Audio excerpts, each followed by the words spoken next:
మండపంలోకి అతిథులంతా వస్తున్నారు, నువ్వేమిటిలా? ఎలాగండి, నా వల్ల కావట్లేదు. నేనేం పాపం చేశాను?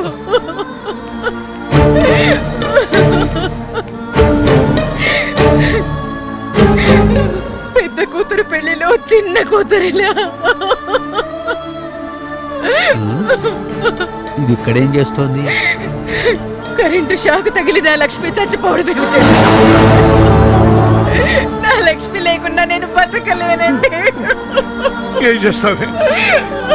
ఏ జన్మలో ఏ పాపం చేసామో భగవంతుడు మనకి శిక్ష విధించాడు.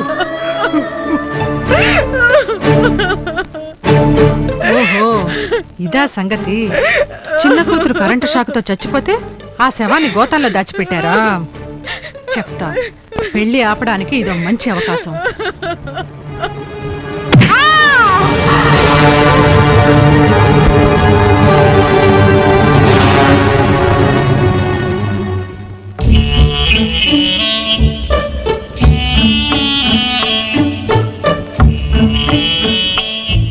పరిస్థితి ఎలా ఉందమ్మా? ఉల్లిపాయ బస్తాల బోర్లా పడిందేమో.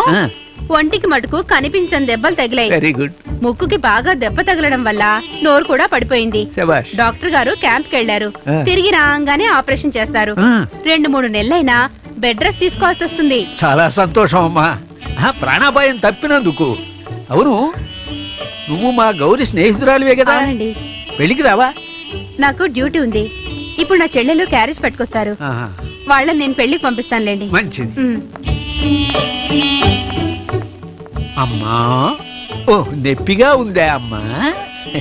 అంకుల్, ఆంటీని డిస్టర్బ్ చేయకండి. ఒరేయ్, నన్ను ఈ పరిస్థితికి తెచ్చింది నువ్వే కదా, పైగా నొప్పిగా ఉందా చప్పగా ఉందా అని అడుగుతావా? నన్ను మాట్లాడకుండా చేసి మంచం మీద పడుండేలా చేసావు. సంబరపడిపోకు. నన్నేం చేసినా నా తెలివితేటల్ని నువ్వేమీ చేయలేవు. ఆ తెలివితేటలతో ఈ పెళ్లి ఎలా ఆప్ చేస్తానో చూడు. ఏమిటంటీ, నొప్పి బాగా ఉందా? నొప్పి గురించి కాదమ్మా, గౌరీ పెళ్లి దగ్గరుండి కళ్ళారా చూడలేకపోయానే అని ఎక్కువ బాధపడుతోంది కదమ్మా. ఇలాంటి మంచి మనసున్న వాళ్ళు ఇక్కడుండి ఆశీర్వదించినా ఆ పెళ్లి ఘనంగా నిర్విఘ్నంగా జరిగిపోతుంది. నువ్వేం దిగులు పడకు. అదిల్తే కళ్ళు కూడా పోతాయేమో, కాస్త జాగ్రత్తగా చూస్తూ ఉండమ్మా. అలాగేనండి, వస్తాను.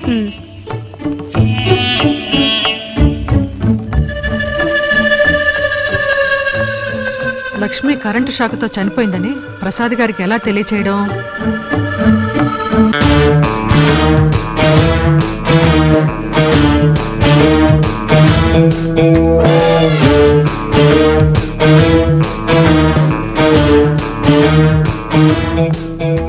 పూర్వం అయితే పావురాయి ప్రేమ సందేశాలు పంపేవారు, ఇప్పుడు వీపుల మీద రాసి పంపిస్తున్నారా?